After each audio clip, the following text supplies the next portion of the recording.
तो दोस्तों मैं हूं अनिल और रेसलिंग सुपर धमाल में आपका स्वागत है। तो दोस्तों WWE समरस्लैम 2023 में कोडी रोड्स के खिलाफ हार के बाद ब्रॉक लेसनर गायब चल रहे हैं। फैंस उनकी वापसी का बेसब्री से इंतजार कर रहे हैं। कभी भी रिंग में उनकी वापसी हो सकती है।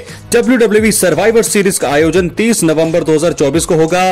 ब्रॉक लेसनर संभावित रूप से इस प्रीमियम लाइव इवेंट में एंट्री कर सकते हैं। ऐसा हुआ तो फिर ये WWE यूनिवर्स के लिए बहुत ही बड़ा सरप्राइज होगा। इस वीडियो में हम उन 3 चीजों के बारे में दोस्तों आपको बताएंगे जो सर्वाइवर सीरीज में आकर द बीस्ट ब्रॉक लेसनर कर सकते हैं। इसलिए दोस्तों प्लीज वीडियो के अंत तक बने रहें और अगर आप चैनल पर नए हैं चैनल को सब्सक्राइब करने के बाद ऑल पर क्लिक करें, नोटिफिकेशन की घंटी को बजाएं ताकि कोई भी वीडियो आपसे मिस ना हो। तो दोस्तों जैसा कि आपको पता है कि जॉन सीना का रिटायरमेंट टूर भी शुरू होने वाला है, तो प्लीज वीडियो के अंत तक जरूर बने रहें और एक्टिव रहें। सबसे पहले क्या गुंथर को निशाना बनाएंगे ब्रॉक लेसनर? जी हां, ऐसा हो सकता है। सर्वाइवर सीरीज 2024 में गुंथर अपनी वर्ल्ड हैवीवेट चैंपियनशिप को डैमिन प्रीस्ट के खिलाफ डिफेंड करेंगे। दोनों की राइवलरी उस समय शानदार चल रही है। समर स्लैम 2024 में फिन बैलर की वजह से प्रीस्ट इस टाइटल को हार गए थे। ब्रॉक लेसनर और गुंथर के बीच ड्रीम मुकाबले का इंतजार भी फैंस लंबे समय से कर रहे हैं। अगर सर्वाइवर सीरीज में द रिंग जनरल अपना टाइटल रिटेन कर लेते हैं तो फिर उसके बाद ब्रॉक लेसनर की एंट्री हो सकती है।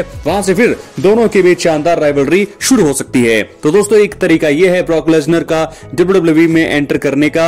जैसे ही गुंथर और डैमिन प्रीस्ट के बीच मुकाबला खत्म होता है, गुंथर अपने टाइटल को रिटेन कर लेते हैं, तो उसके तुरंत बाद ब्रॉक लेसनर का म्यूजिक हिट होता है और फिर पूरी ही स्टेडियम में खुशी का माहौल होगा और ब्रॉक लेसनर कन्फ्रंट करेंगे गुंथर को और वहीं से शुरू हो जाएगी राइवलरी। बात करेंगे दूसरी चीज का, क्या सर्वाइवर सीरीज में होने वाले वॉर गेम्स मुकाबले में बवाल मचाएंगे लेसनर? जी हां दोस्तों, ऐसा होने की संभावनाएं भी बताई जा रही है। आपको बता दें कि ब्रॉक लेसनर रोमन रेंस के 5वें सदस्य के रूप में भी आ सकते हैं। तो सर्वाइवर सीरीज 2024 में आपको बता दें नई और असली ब्लड लाइन के बीच वॉर गेम्स मुकाबला होगा। इनकी कहानी बहुत ही जबरदस्त चल रही है। सोलो सिकोआ की टीम में ब्रॉन्सन रीड शामिल हो गए हैं। वहीं रोमन रेंस और उनके साथियों को अभी तक 5वां सदस्य मिला नहीं है। वॉर गेम्स मुकाबले में ब्रॉक लेसनर की दखल अंदाजी देखने को मिल सकती है। वो WWE दिग्गज पॉल हेमन के अनुरोध पर वापस आ सकते हैं। इतना ही नहीं, वो सोलो सिकोआ की नई ब्लड लाइन को निशाना भी बना सकते हैं और रोमन रेंस का साथ देंगे या नहीं, वो आपको हम अगली तीसरी चीज, जो हमारी तीसरी चीज है, क्या सर्वाइवर सीरीज 2024 में रोमन रेंस का साथ देंगे ब्रॉक लेसनर? ये तीसरी चीज थी, क्योंकि दूसरी चीज ऐसी थी वॉर गेम्स मुकाबले के बीच में आकर के वो किसी को निशाना बना सकते हैं। अगर सेथ रॉलिंस भी आ जाते हैं वहां पर रोमन रेंस के साथ, तो वो बीच में भी आ सकते हैं यहाँ पर ब्रॉक लेसनर पॉल हेमन के कहने पर। तो अब तीसरी बात यह है कि क्या रोमन रेंस के साथ आएंगे ब्रॉक लेसनर 5वें सदस्य के रूप में? तो दोस्तों ब्रॉक लेसनर और रोमन रेंस एक दूसरे के प्रतिद्वंदी रहे हैं। आपको पता होगा पिछले कुछ सालों में दोनों सुपरस्टार्स के बीच कई खिताबी मुकाबले हुए हैं, कई चैंपियनशिप मुकाबले हुए हैं। अब अगर सर्वाइवर सीरीज 2024 में ब्रॉक लेसनर की वापसी होती है तो फिर दोनों साथ नजर आएंगे।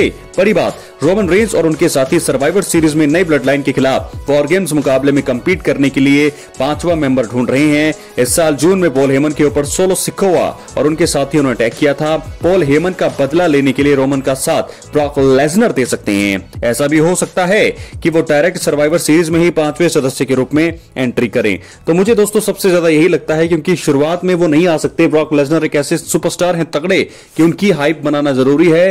और एक बात तो कन्फर्म है कि उनको जो है जितना सरप्राइज में रखेंगे उतना फैंस बहुत ज्यादा खुश होंगे और वो सीधा ही 5वें मेंबर के रूप में आ सकते हैं, या तो सीधा ही एंट्री करके लड़ने आ सकते हैं द बीस्ट ब्रॉक लेसनर। क्या लगता है दोस्तों आपको? अपनी राय कमेंट बॉक्स में जरूर दें। तो ब्रॉक लेसनर की वापसी सर्वाइवर सीरीज में बताई जा रही है। सर्वाइवर सीरीज 2024 में 3 चीजें हैं जिसके जरिए ब्रॉक लेसनर WWE में वापसी कर सकते हैं। पहली चीज ये है कि वो आ सकते हैं यहां पर पॉल हेमन के साथ रोमन रेंस का साथ देने के लिए 5वें सदस्य के रूप में। दूसरी चीज ये है कि वो इस मुकाबले के बीच में या एंड में, यानी कि 5वां सदस्य मिल चुका होगा रोमन रेंस को, फिर ब्रॉक लेसनर आकर के किसी को निशाना बना सकते हैं। और तीसरी चीज ये हो सकती है कि गुंथर को निशाना बना सकते हैं ब्रॉक लेसनर। बहुत बहुत धन्यवाद।